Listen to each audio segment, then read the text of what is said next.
Political Diaries. It's great. So if you're making money on the crypto market right now, congratulations, you're doing well. You're finding one of the few ways in the world to sidestep government control. I'm just watching a show on China right now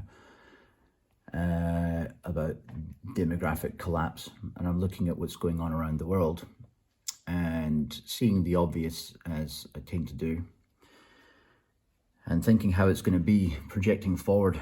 And one of the hardest things will probably be in the future. One would be ignoring the needy, because this is the analogy I just came up with was it's like, imagine you are Ribena, like blackcurrant cordial, right?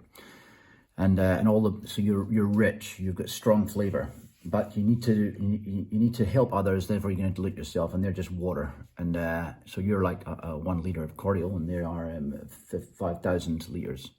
You want to help them all get some cordial. What happens? Well, you dilute what you have, and everyone still tastes water. And that's the best analogy I can bring to how hopeless it is to rectify a situation of parasitism that has occurred over so many years. Now, the one in China wasn't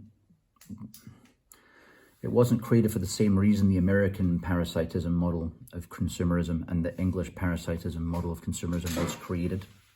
It was actually to defend against the nuclear attacks from America, because America had already bombed Nagasaki and Hiroshima, and Mao Zedong panicked and told basically Chinese people to breed as much as they could, right? So I think that it moved them from, I think it was 300 million up to the 1 billion and beyond mark in the space of less than 100 years. So in that case, they embraced, well, first of all, they tried to cope with the starvation, and then they embraced that the amount of people they had, implementing a rule, of course, the one-child policy. But they started to embrace the size of their population, become a manufacturing hub. Also, that fitted in with the next level of greed. So the first level of greed in America from the 50s was breed. Actually, even before then, from the oil boom, 1901, was breed, consume things, buy stuff, a second house, seeding these things, further spreading of the American dream, which probably died around the 1970s, 80s, really, for the most part. It just, well, I suppose you can still call it a dream, but just the likelihood of it happening increased by orders of magnitude. So much like most of the world, the opportunities that was open to your parents no longer became open to you. And this started to obviously change in Asia more recently, and it's going to change in Asia over time. It looks like that'll be the next place that has more prosperity. The days of certain European nations sucking off the rest of the world is gone, and America sucking off the rest of the world, it seems to be gone, with the exception of a strategy I spoke about a while ago, which is something I still think will still happen. This is between England and the USA, the two main weapons producers in the world, the two countries that have a highly expectant population. They expect the good life that they believe they have, which they actually don't, because most of them haven't traveled to find out how shitty their lives actually are. But as far as coping with a truly shitty life, they don't know how to make the best of things, the people, because they've been told so long this attainment of things is so important. This keeping up with the neighbors and having a nice garden, whatever it is. And they've never been to a country like Bulgaria or Serbia, Slovenia. Hardly any of them have been outside the kind of home away from home that you'll get in Spain for a lot of English folk, like Malaga and places like that. You're basically in England in the sun, you know what I mean? You go out to all the bars, it's all catered for British people. So they haven't really traveled, they haven't seen the world. And if they have traveled, they may have done it so long ago, a lot of people, that they don't realize, like when I went to Singapore the first time I was a kid, and it's completely changed now. And I recognise a lot of the world's like that, including our own countries. London looks a lot different than it did 20 years ago, even 30 years ago especially. And we've lost the edge, and I think a lot of the reason that is because the edge was attained by the greedy elite, the parasitic greedy elite, before it was common to be nomadic capitalists. They were already living like globalists, but they were based in countries like the USA and the UK. Well, now these countries are becoming so desperate to keep their economies afloat that the upper echelon of wealth is leaving in droves, and they'll make their homes in other countries, and they might do what I do. They might spread it across multiple countries because they're getting nothing from the governments. But in the case of the super rich elite, of course, they got from the governments, but now they're not getting, or they may not be getting anymore. So there was if you look like as little as say 10 years ago to 20 years ago, if you were a millionaire, the system protected you. And that's not entirely true anymore in countries like Australia, New Zealand, even some of your Asian countries, like Japan and all these other places. They're not really protecting you like they used to. They're protecting the super rich, but they're not really protecting the rich anymore. And that's because the devastation of the middle class has been so successful that it's almost been diluted again. But it's been almost wiped out. So they've basically had to widen the band that is regarded as middle class, and that now includes millionaires, all right? So they're the ones they need to take money off, because God forbid they have to take money off the people who haven't paid any tax ever and got to where they were because of the help of government and the regulations that they imposed to block everyone else from competing. In other words, blocking capitalism. So when I look at China, it makes me think. I see people on the street in any country. It's really, really bad. I grew up part of my life in Johannesburg, and the street people there was a lot of them, very similar to what you got in South America and Brazil, where they had, although there they took it a step further and they had these death squads that used to go around Sao Paulo. But anyway, the end effect's the same. A bunch of people who basically no hopers, and I could say that, and 1 out of 100 might make it, but I'm saying for the most part, no hopers will probably die young, sniffing glue or whatever it is they get into, right? And this is just going to get worse and worse and worse, and you're going to have to harden up, because the simple fact is you cannot change it. You can't change that. This is a fallout from so much greed, and that's power lust as well, from countries like when China discovered that its population could actually be a power for itself. I think even now, the one-child policy has been relaxed now. I'm not going to be one to say. America always stood by and seemed to be happy with these things that China were doing, right? For whatever reason. It could have been that they saw that policy was the only way to stop China becoming more powerful than them. It could also be that they'd like to implement those policies at home, just like the social media stuff that China do, but they can't get away with it because of the constitution.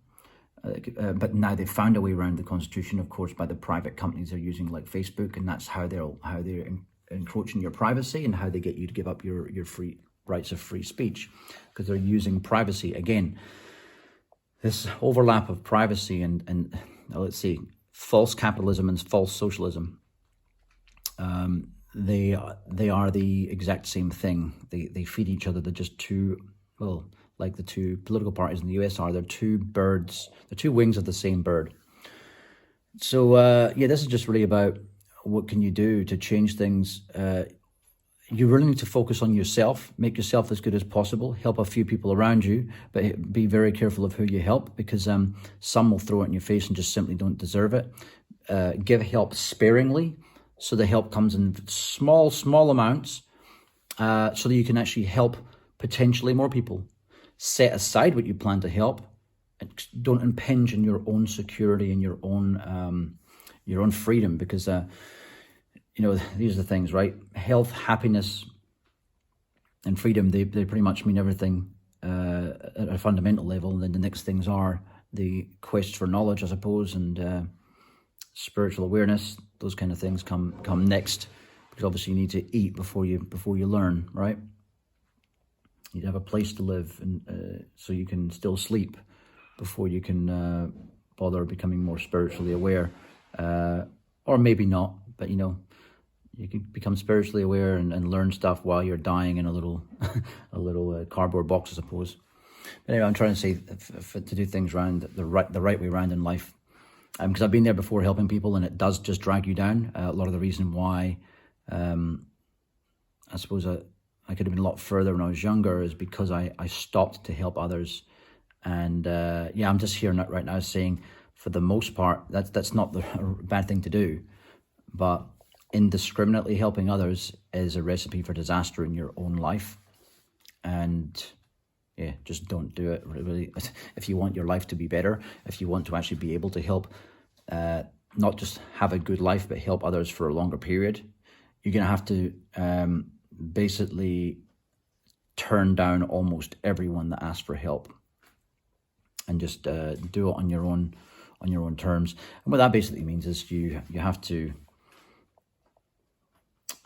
unfortunately, not let people be aware of any success that you're having, because as soon as you do, when times get desperate, I know, especially in America, I noticed people are so quick to ask for money, ask for help forward. They have no more intention to pay it off than any other country, because almost everyone, I would say that 80% of people that ask for money in this world, if you average it all out across the earth, 80% of people that ask for money have absolutely no intention of paying it back. I would say that half of that 80% will give the impression that they really thought hard about it and they just couldn't do it. But in my experience, even when those people who, I would have paid back, just this happened, that happened, once they actually come into money, they still won't think about you. It's all bullshit. It's all virtue signaling, like most things in this world. So yeah, you've got to become a bit of a selfish bastard and a bit of a hard bastard as well. Just ignore the pleas for help unless it's something proper, like humane, like someone's kicking the shit out of some woman in the street or a dog or something like that. Then do something. But in most cases, don't intervene. Don't choose when you're going to be karma. Choose it wisely. One thing I noticed is that some of the people I helped in my life, when they made it forward, again, I'm thinking about a guy in America right now who's now serving a 15-year prison sentence. When he got money, he was a complete cunt to other people. I'm saying it straight out now. So I've got friends who are trying to contact me saying, Chris wants to get a hold of you. I'll just say his name. And I've got no intention to want to speak to him. I know it's 15 years in prison. It's a really, really bad thing, right? For a drug charge. That's America, right? No, he didn't kill anyone. No, he didn't rape 3 little children. No, you'd only get 7 years for that. No, he had drugs again, and he'd already served time. That's the America that I try to explain to people, that if you are that way inclined and living that way, just get the fuck out. There's no advantage to you living in that country if that's the way you're living.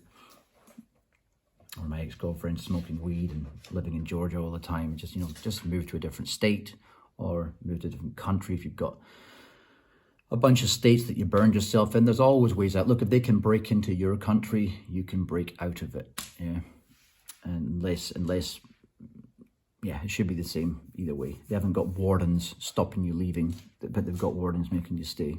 It's keeping people out. Sorry. You will actually probably find this yourself. Actually, that same guy I'm talking about, another friend of mine, Ben, over in Georgia, he helped that same guy out, and I told him, what are you doing, dude? You'll never see that money again. No, Green, I want to help people, but I know. He ended up giving more money than basically he had a windfall, and he gave almost all of that windfall to one person who stiffed him, and it's what I've found, right? And this is why I'm saying help in little pieces, because it's better to just say, right, here's, like my brother Paul, he's a prime example. The example I give often for my brother, the second youngest to my family, I'm the youngest, right? He's like a lead airplane, right? If you pull it fast enough, the force of the wind will actually make it stay afloat, stay in the air. But the second you stop pulling and the second you stop sweating like a rapist, running full tilt, you're going to see him crash to the ground. And that's because he doesn't give a shit about you. He doesn't give a shit about anyone but himself, right? He does care that he's at his lowest, but he can't be bothered doing anything about it. He doesn't want to listen. He's too arrogant. And this is most of society. They want to tell you, like, for example, if you lent the money, I understand that, like, if you let's say you lend someone, you give someone money. You say, like, look, let's say it's someone in crypto. I'll give an example of myself. There he goes. So people know I've been in crypto for years. There's an example. My oldest brother, Scott, knew I'd been in crypto. This was back in 2017. He knew I'd been in crypto for about 5-6 years, right? And decided to buy XRP. Now, I didn't actually have that bad a view against XRP until a friend of mine who I got into crypto years ago got a little bit more knowledgeable in the field than I did. So he started teaching me things about crypto that I didn't know before. And I'd never actually looked at it, but I decided to look at it once, and then he gave me a bit of a heads up on it. And then, so I suppose some might say tainted my opinion on it. And then I discovered that it was just truly a shit coin, and I'm glad that I learned that lesson, and I wrote stuff about it. When I told my brother about it, and I said, "Oh, you didn't buy XRP, did you? Shut up, you!" And he starts defending it like one of these, like a fanatical. Someone who's a fanatical supporter would do. Oh, don't call my baby ugly. Don't call my team shit. Well, this is like the situation when you give money to someone, and they don't want to. You're not controlling them. You're just saying, look, here's some help. Here's some. Since you're accepting my help, and I want to help you get forward. I don't have to do that. I can just make it myself and do. I could just take that money myself and apply my own plan to it, and make more money for myself, and then give you a portion, a 10% of that outcome. Well, what happens is some of these people, they're such control freaks, and they'll, just like narcissists will do, it's a quite common human thing for even narcissists and non-narcissists to actually, everyone's a bit narcissistic to a degree, but it's a bit of a common thing for everyone to do, is to point at someone and say that you are, when they detect something about themselves, I'm guessing it's something inside someone's cells. Oh, I'm a bit of a weirdo. Oh, maybe I'm gay. Oh, he's gay over there. Or I always remember this guy I know in Barbados. He started basically calling everyone gay. And then I noticed how weird he was, always looking down at my knob, trying to get it if I was having a shower, like, when you just come in from the beach or something like that. What the fuck? This guy, you can just detect it from it. I ain't got any problem with it. But just stay away from me because I'm not gay, right? But I mean, don't do anything weird with me. But yeah, I noticed him, and there was another guy, Anton, years ago in New Zealand, used to play rugby, also very homophobic, also closet gay. You know what I mean? Well, same kind of thing. It's the same psychological process. You're seeing something in yourself you don't like, and you're going to accuse someone else of doing it, of being that thing. So basically, these people will call you a control freak. Is quite a common one. Actually, last time it happened significantly was my ex-girlfriend Alyssa, her close friend, just a hag, just a prostitute hag from Atlanta, and she's telling her how I was a control freak, and I'm the complete opposite. I step away from things. I give advice and I step away, like, do it yourself. And Alyssa starts saying, "Look, you've got it completely wrong. He's the total opposite." But she was insistent that's how it was, blah blah blah. And so I told her how it was. I said, at the end of the day, you've destroyed your life. You've basically pushed everyone out of your life. You've lost custody of your, lost access right to your grandkids, all this sort of stuff. You've lost all these things in life. You've done that because you're a horrible cunt of a human being. And also what you're doing is you're trying to keep her down low because you want someone to be here with you. My mother, my ex-girlfriend's mum, which is my mother's friend, she was the same. She'd be jealous of my mother, so she would sit there, and I caught her one time sitting in the back porch with the candle going out and almost catching fire to her house, and she was awake. She was doing that because she wanted to bring my mother's life down to her level, so she could say, "Well, never mind. Yeah, I know you burned your house down, Katrina, but look, I broke my glasses." That kind of person, a fucking horrible piece of shit. Luckily, she's dead now. Died a couple of years ago, excruciatingly pain, but not before she had destroyed many, many, many, many men's lives around her. Actually, the daughter of one of those men is a good friend of mine. She just died, passed away a few days ago. She had a debilitating disease for years, like similar to motor neuron disease. But There's a good example of help. That's help that's not going to get thrown back in your face. You know what I mean? Like if you help someone like that, they can't help where they are. They can't help what they can't do now because of a debilitating disease, right? And at the end of the day, it's bringing comfort and it is going to true need.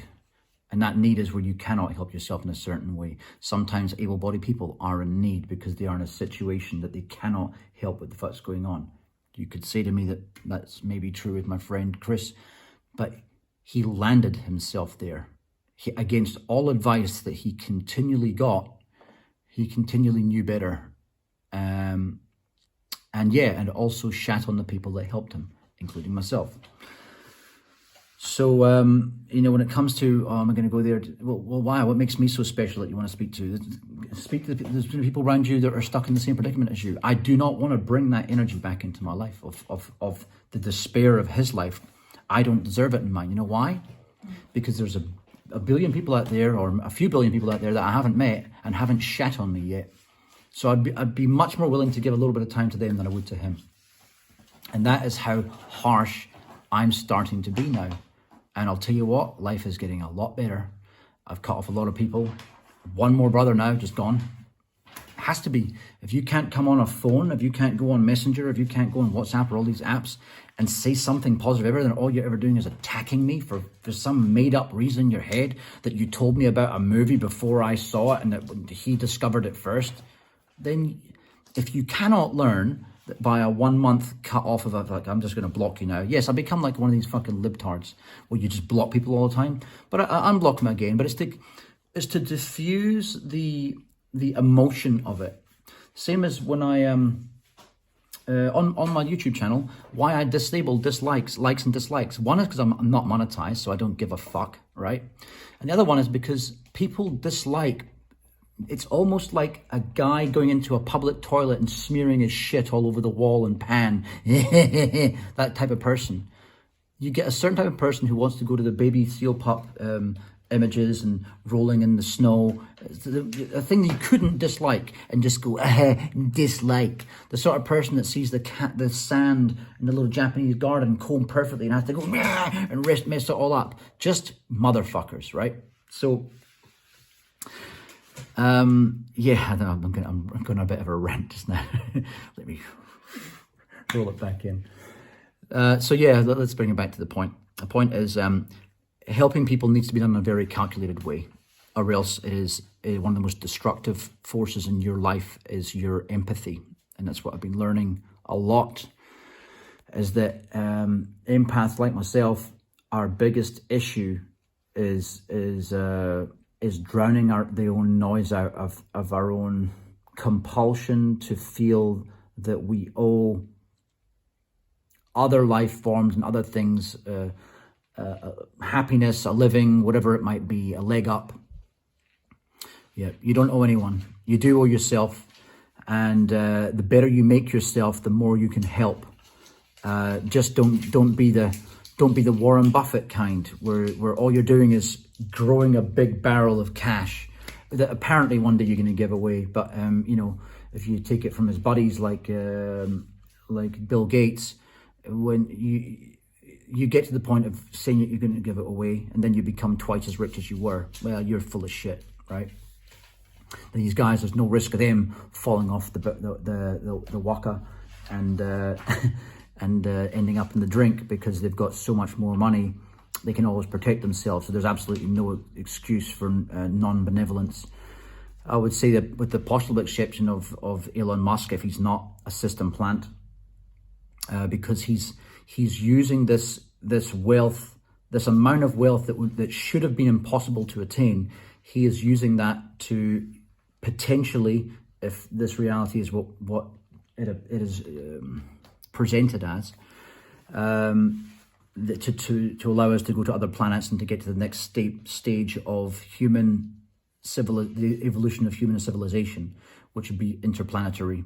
We're already done internationally, now interplanetary would be next, and hopefully doing that without the control of the governments, because wouldn't it be horrible as we get to a stage where you can have a boundless universe, only to find that the Star Trek model is actually the case, and the Federation controls pretty much everything, and you can't do what you want.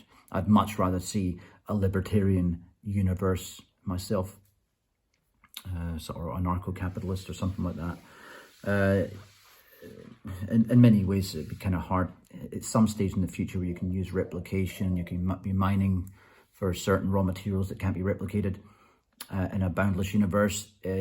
Capitalism for resources, raw resources, may become meaningless, and for things that are produced. And this is again why I can see why things that are a virtual product like Bitcoin can become more and more valuable. Other than that, I think I've gone a bit off course here. Yeah, what to say, one thing I spoke about crypto. Go onto the Cryptoversity channel if you want to learn about, well, I'll put links in there. I've got a spreadsheet right now which shows you buy points, and it doesn't show you buy points, sorry, it shows you sell points. You can compare them with the price that's live on coinmarketcap.com if you want to make yourself some money. People have been making a lot of money in our group. Just go to cryptoversity.group. That'll take you to the Facebook page if you happen to be on Facebook. It's got a lot of learning videos in there. Section 1 to section 20 has got everything from learning about trading, learning about mining, learning about meditation, section 19 or something like that. So yeah, a lot of good stuff in there, as well as in the, I think section 9, trading tips. There's a link to the spreadsheet on Google Docs. So me and a few buddies have gone through, and we've taken Fibonacci targets and applied them to a spreadsheet of some of the not just big name cryptos, but the ones that have got a lot of hype behind them, but those that have solid tech, and those that have solid tech that have very low market caps are also on there. And that means, well, you can see by the fib targets on there, they have a lot more steam to give. So the next few months, I'm planning to hopefully multiply what I have by 5. That's my goal from this point. I've already multiplied it by about 3 in the last few months. So yeah, long may it continue. And yeah, my goal is this year, making this the last year that I use centralized exchanges. That'll be also the end of it. I do believe there's going to be a rug pull. I do believe there's going to be a big transfer of wealth, and a lot of times during these wealth transfers that we're seeing with this global lockdown, which is a wealth transfer, that's all it is. What we also see is we see crimes where there's always at least one in every country, crimes that go with the wealth transfer, whether that be Bill Clinton canceling a regulation, that protected the banking industry from corruption, or whether it be people just blatantly committing fraud and getting tiny fines. The punishment never fits the crime, right? So we see that all the time. This time, what I foresee happening is a run on the exchanges. The exchanges will not have enough Bitcoin to pay people out when they take their profits, and what they'll start doing is stealing from people, or just basically shutting down, and then the money that's still left over on the site, they'll give that to shareholders, like they did in Japan, like they did in New Zealand with Cryptopia, which also is scam. Don't let anyone tell you that was a hack. It was not a hack. It was empty gox. They were scams, right? So even big players like Huobi and Binance will do a rug pull. They will be owned by the Chinese government, and they will, when they think that's the maximum point they're going to get before regulation and also people, institutions buying Bitcoin results in people moving coin to their hardware wallets. What they will do is they will look at the analytics and say, right, this is the point, rug pull. That's the point where it's more beneficial to steal everyone's crypto than it is to make earnings on trading on each trade for the next however long centralized exchanges last for. So their days are numbered. Yeah, so if you want to make some money, that's an easy way to do it. If I can show you, wait a minute, just gonna have to put this down a wee bit here. Put my password in. can show you up here how it works. Basically, every currency that we have in there, it shows you sometimes the lowest sell point if we have an extra fib target in here, or if I see like a big sell wall, I will give you a target just below before that. But for the most part, you have 4 sell points. Some only have 3. If we've caught them later and the price was already exceeded in one of the lower fib targets, then I've only put 2 in there. And if I think it's got a long way to go, I'll put 2 in there. So for example, we'll probably end up with more targets later on. If I haven't been so confident about that continuing forever, I've just left that in the red zone. So the higher it gets, the more risk there is of not reaching that or having it pull back.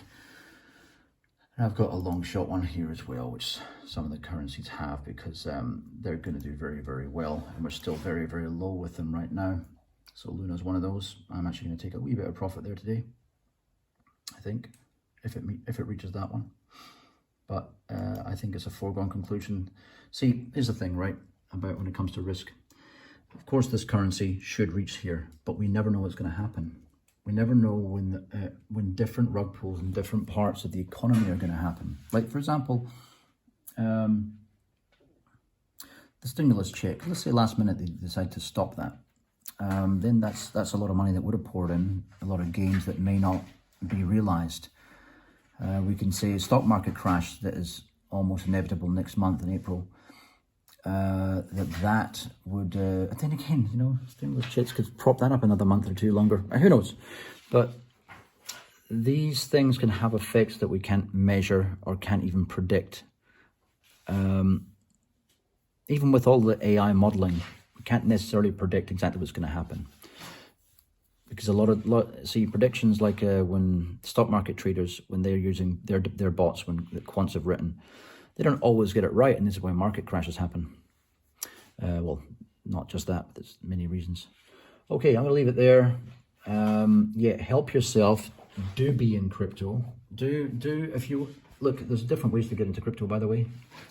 And the only reason I'm talking about it on this channel is to tell you to go over the other channel and actually start learning this stuff, because it does. One thing, if you want to be red-pilled in this world, if you're going to a system slave job every day, there's only so much you can really red-pill yourself, because you're still paying tax into the pockets of the people who are spending money on wars and spending money on raping children and stuff, because that's most of our countries, right? When you could be doing something like this and finding that your meager earnings are being topped up, and then before you know it, exceeded by this, and then you can actually decide, well, maybe I don't need to live in such an expensive house. Maybe I can just do this all the time, so I can get forward quicker. And as you're getting forward quicker, you're making more money out of the capital that you have, and then it grows and grows exponentially.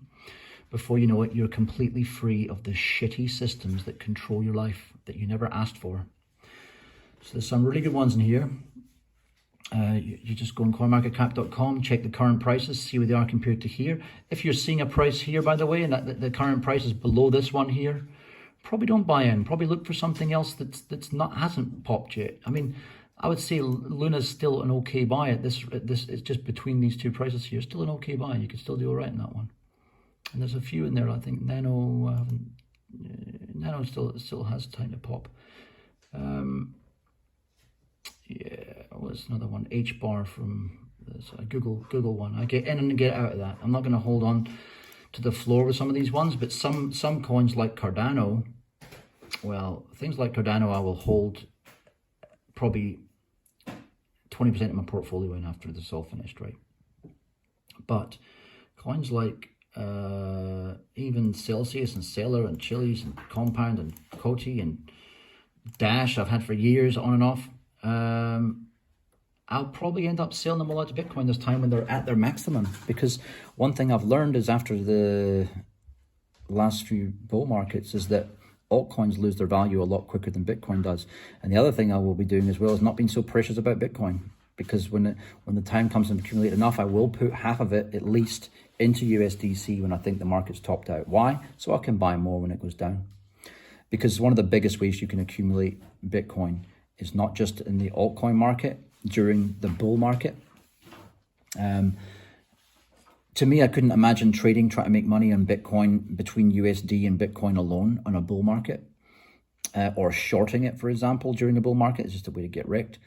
But making money in the altcoin market during a bull market, and then only making, well, almost exclusively making money just between Bitcoin or Ethereum and a stable coin during the bear market, to me is the best strategy to multiply what Bitcoin you have.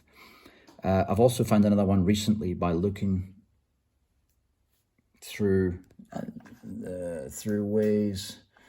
This is called freecurrencyrates.com. And what this allowed me to do was look at something very interesting here. The rate of Cardano per Zilliqa. So with those swings there, it's not a pair that you get. You'd have to get into it and get out of it. But what we can see here, what you can see here is the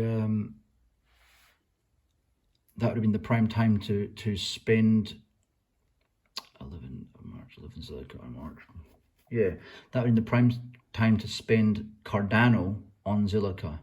And now it's coming down. That here would have been the prime time to spend Zilliqa on Cardano. So you can see that even during that time, these kind of swings between USDC might not have been there for Ethereum, for example. They might not have been there for either one of these currencies compared with the dollar, but they are there compared with each other because they're booming and dipping at different times.